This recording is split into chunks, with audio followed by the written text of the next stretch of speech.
Bonjour, c'est Nicolas du site utilisersonmac.com.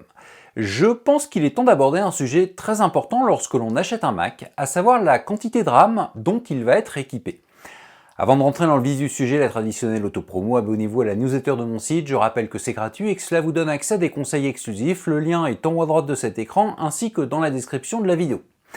Mais donc, maintenant que vous êtes tous abonnés à ma newsletter, sans exception, on entame tout de suite le sujet de cette vidéo. Est-ce que les 8 Go de RAM proposés par Apple sur une bonne partie des Mac en vente actuellement sont suffisants pour faire tourner macOS correctement?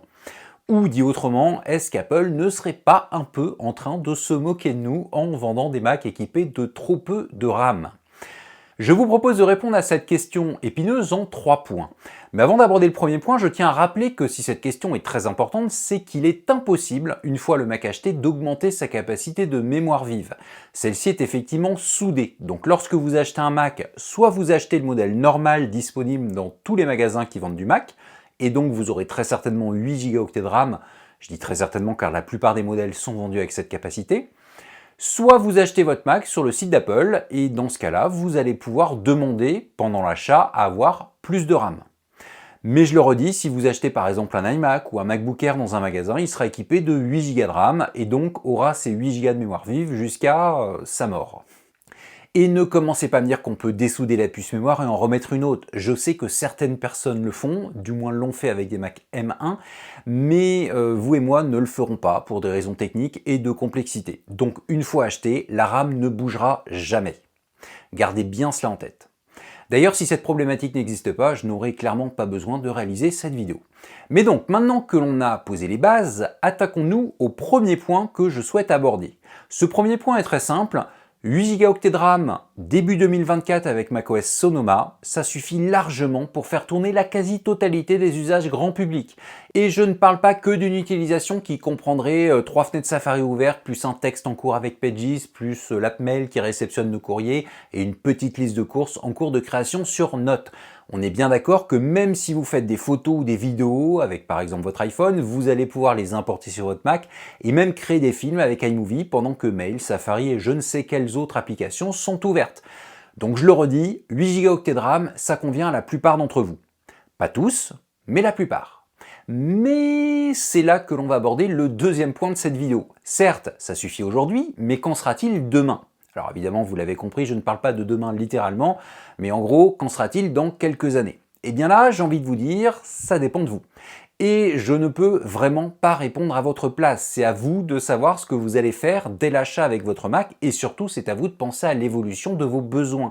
Il est évident que si vous achetez un nouveau Mac juste pour vous servir des apps Mail et FaceTime, mais que vous savez qu'un an plus tard, vous allez vous reconvertir professionnellement et que vous allez vous mettre à monter des vidéos en 4K sous Final Cut Pro tous les jours, les 8 Go de RAM, vous oubliez direct. Mais j'ai envie de dire que dans ce cas-là, l'iMac actuel ou le MacBook Air, vous oubliez également pour des raisons de puissance. Ou alors vous devrez les renouveler dans un an. Bref, l'achat d'un Mac et de façon générale l'achat d'un ordinateur, c'est quelque chose qui doit se réfléchir. Et par expérience, je tiens quand même à signaler que la plupart des acheteurs ne sous-estiment pas leurs besoins. Du moins dans les retours que j'ai ou même que j'avais lorsque je travaillais chez Apple. Donc lorsque des utilisateurs me disent que 8 Go de RAM ne leur suffiront pas pour des raisons précises qu'ils détaillent, pas de problème. Mais lorsque j'entends je vais prendre 16 Go de RAM parce qu'on m'a dit qu'Apple est radin et que 8 Go ce n'est pas assez, non. Certes qui peut plus peut le moins, mais réfléchissez quand même bien au problème. C'est un coût supplémentaire. Bon évidemment si financièrement cela ne vous pose aucun problème, prenez plutôt plus de 8 Go, mais sinon pesez le pour et le contre au sujet de votre utilisation. En plus de l'utilisation, beaucoup d'utilisateurs me parlent de la durée de vie du Mac qu'ils vont acheter. Plus il y aura de RAM et plus il durera longtemps. Et bien cette phrase, je l'ai souvent entendue. Sauf que, a priori, je dirais que non. C'est aussi ce que j'avais tendance à penser d'ailleurs il y a très longtemps, mais j'en suis revenu. Alors, ce que je vais vous dire maintenant, c'est mon avis personnel, hein, on est bien clair, mais justement, de mon point de vue, le fait d'avoir plus de RAM a peu de chances de jouer sur la durée de vie de votre Mac. Ce que je vois chez moi, mais surtout autour de moi, c'est qu'en général, le Mac est changé lorsque le système se révèle trop vieux et ne peut plus être mis à jour, donc rien à voir avec la RAM. Lorsque le Mac n'est plus adapté à nos besoins d'un point de vue du design, par exemple vous achetez un iMac et 3 ans plus tard vous avez besoin d'un portable parce que vous allez passer 3 heures par jour dans le train, donc rien à voir encore une fois avec la RAM, ou lorsque la puissance du Mac n'est plus adaptée, et en général il n'y a pas que la RAM dans ces cas-là qui va pêcher, mais l'ensemble de la machine, CPU et GPU, donc processeur central et graphique, en plus de la RAM. Alors il y a aussi quand même une quatrième raison, c'est lorsque l'utilisateur a envie de changer parce qu'Apple a sorti un nouveau Mac qui lui plaît. Bon là encore, la RAM n'y est pour rien. Alors à titre personnel, je ne suis pas trop fan du dernier cas, mais tout le monde ne raisonne pas de la même façon, et je sais que ce cas n'est pas si rare. Sachant qu'un Mac ne se revend pas trop mal d'occasion, pourquoi pas? Alors, une petite phrase sur ce dernier cas, le fait d'avoir plus de RAM est souvent un argument pour la revente. Mais à mon avis, vous ne le revendrez pas plus cher. Disons que c'est plus un argument pour le revendre plus facilement, plus rapidement. Je parle évidemment dans le cas où on change le Mac avant qu'il soit complètement rincé. Tiens, d'ailleurs, je vous invite à me dire en commentaire pourquoi vous avez acheté un nouveau Mac la dernière fois. Ne rentrez pas dans des détails trop personnels, mais en gros, est-ce pour l'une de ces raisons ou pour une autre? Ça m'intéresse. Mais donc, retenez de choses importantes, plutôt que d'avoir le plus de RAM possible sur votre prochain Mac, réfléchissez de façon précise à votre utilisation et à l'augmentation éventuelle de vos besoins. Bon, j'ai terminé le deuxième point que je souhaitais aborder, donc il me reste un dernier point à soulever. Au final, cette question de savoir si 8 Go de RAM suffisent ou pas, est-ce que ce ne serait pas plutôt un faux problème? On va prendre ça sous deux aspects différents. Le premier est simple, certaines utilisations ont besoin de plus de 8 Go de RAM, c'est indéniable. Mais en général, si vous avez une utilisation qui a besoin de plus de 8 Go de RAM, c'est qu'un simple processeur M2 ou M3 n'est pas forcément le plus adapté. Je rappelle que je tourne cette vidéo début 2024, donc le M4 n'existe pas encore. Conclusion, vous allez plutôt aller au minimum sur un M2 Pro ou un M3 Pro. Et dans ce cas-là, vous tomberez sur un Mac qui a déjà plus de 8 Go de RAM, voire beaucoup plus si c'est du Max ou du Ultra. Bah oui, vu comme ça, les choix d'Apple en matière de RAM n'ont pas l'air si mauvais. Alors le deuxième aspect que je voulais aborder, et il est très simple, c'est qu'Apple, à mes yeux, n'a aucune raison de vendre des Macs qui se révéleraient inadaptés. La grande force de la marque de Steve Jobs, c'est qu'une fois que l'on a un produit de cette marque, on est très content de son utilisation et on reste captif puisqu'on va en acheter d'autres. Soit pour un renouvellement, soit pour un autre type de produit. Et cela reboucle avec ce que je disais précédemment. Si les 8 Go de RAM étaient problématiques, cela voudrait dire que la quasi-totalité des achats de Mac devraient frustrer leurs utilisateurs. Et c'est clairement pas le cas. Alors évidemment cet argument est à double tranchant parce que là vous êtes censé me dire qu'Apple a vendu pendant très longtemps des Mac avec disque dur, même lorsque le SSD était démocratisé. On va considérer que le SSD est démocratisé à partir du milieu des années 2010.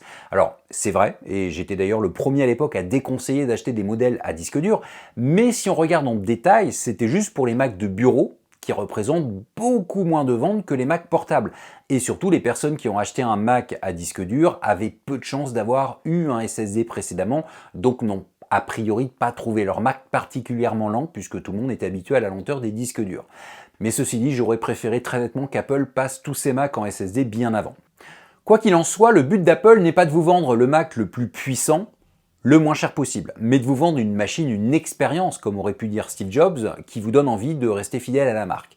Et c'est pour cette raison, et pour toutes les autres que j'ai énoncées dans cette vidéo, que, je le redis, acheter un Mac avec 8 Go de RAM en 2024, ce n'est pas absurde. Je conçois que certains utilisateurs ont besoin de plus, je conçois que certains utilisateurs, et je parle de très peu d'entre eux, risquent d'être déçus après leur achat de ne pas avoir pris plus de 8 Go de RAM. C'est pour cela qu'il faut bien analyser vos besoins et leur future évolution. Mais ce n'est pas parce que vous trouvez que 8 Go ne vous suffiront pas que c'est le cas pour tout le monde. J'avoue que j'ai pendant très longtemps pensé cela, mais quand j'ai commencé à travailler chez Apple, comme je tenais un Apple Shop et non un Apple Store, les Macs vendus étaient tous des modèles standards, donc sans possibilité de rajouter plus de RAM, du moins à l'achat. Eh bien, je me suis vite rendu compte qu'en fait, la quantité de RAM, qui pour moi était insuffisante, suffisait à la plupart des utilisateurs. Et j'avais régulièrement des clients qui revenaient me dire qu'ils étaient très contents de leur Mac. Donc la conclusion de tout cela, c'est qu'en cas d'achat, premièrement, il faut se prendre la tête pour savoir ce que l'on va faire avec sa future machine et essayer de savoir si les besoins vont évoluer, et si oui, comment. Et deuxièmement, si on vous dit « prends plus de 8 gigaoctets, sinon ça ne te suffira pas », demandez pourquoi. Et je rajouterai même un troisièmement, si vous n'êtes pas à 200 ou 300 € près et que vous devez prendre un nouveau modèle de Mac avec 8 Go de RAM, prenez plus de RAM, comme ça la question ne se pose pas. Mais j'insiste à nouveau dessus, un Mac avec 8 Go de RAM ne va pas se traîner avec macOS Sonoma et même avec le ou les deux prochains systèmes, pour une utilisation classique. D'ailleurs, lorsqu'une machine n'a plus beaucoup de RAM de disponible, elle utilise de la mémoire virtuelle, donc elle transforme de la mémoire de stockage en RAM. Alors, je sais, ce que je dis c'est très simplifié, donc ce n'est pas la peine de me dire que c'est un peu plus compliqué que cela, je suis au courant, mais en gros, c'est ça. Et même si la RAM est beaucoup plus rapide que le SSD du Mac, pour un usage grand public, cela ne se ressent pas trop lorsque vous utilisez de la mémoire virtuelle. Alors bien sûr, je reboucle sur ce que je disais dans la vidéo. Si vous avez des besoins importants en RAM, ce n'est pas génial de toujours être sur de la mémoire virtuelle. Là, vous allez finir par le ressentir. D'où l'importance de savoir ce que vous allez faire. Si vous êtes 5 dans la famille, que chacun a sa session utilisateur, ce que je recommande en passant, mais que toutes les sessions sont ouvertes en même temps et que sur chaque session, il y a une cinquantaine de pages ou d'onglets Safari ouverts en plus d'une dizaine d'applications, encore une fois dans chaque session, là, évidemment, si l'un des utilisateurs veut créer un film avec iMovie, ça a beau être juste iMovie, un logiciel grand public, si personne ne veut fermer sa session, 8 Go de RAM, ça va être un peu poussif. Mais mon petit doigt me dit que ce n'est pas l'utilisation de monsieur tout le monde. Et dans ce cas-là, vous pouvez aussi fermer les autres sessions, en passant, lorsque vous avez besoin de plus de mémoire. Avant de clore cette vidéo, je vais répondre à une question que certains vont peut-être me poser en commentaire. Pourquoi j'ai acheté un Mac portable en 2022 avec 16 Go de RAM si 8 Go suffisaient? Déjà parce que le MacBook Pro était vendu avec 16 Go minimum, donc je n'ai pas gonflé la RAM à l'achat, c'est celle de base.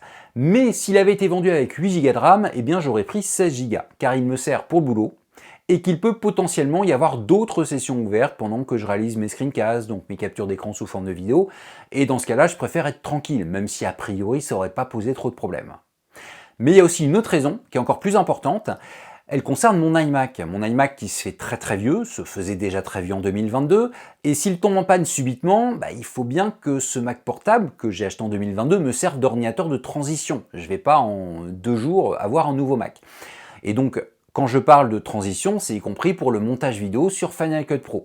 C'est d'ailleurs pour cela que j'ai pris un MacBook Pro et non un MacBook Air. Donc 8 Go, cela n'était pas envisageable, mais de toute façon, il était déjà vendu avec 16 Go de mémoire vive. Ce qui est cohérent puisque le M1 Pro de ce Mac est censé vous permettre de réaliser plus de choses que le M1 ou le M2 des MacBook Air de l'époque. Bon, cette vidéo est finie. Souvenez-vous, dites-moi en commentaire pour quelle raison vous avez acheté un nouveau Mac la dernière fois. En plus de ce commentaire, comme à chaque fin de vidéo, je vous invite évidemment à la partager au maximum autour de vous, surtout si vous avez des amis qui vous soutiennent qu'un Mac actuel ne peut pas fonctionner correctement avec 8 Go de RAM. Et mettez un petit pouce vers le haut si vous avez trouvé cette vidéo intéressante. Abonnez-vous à ma chaîne YouTube et à la newsletter de mon site. J'offre gratuitement aux abonnés de ma newsletter des conseils exclusifs qui ne sont disponibles ni sur le site utilisersonmac.com ni sur la chaîne YouTube correspondante.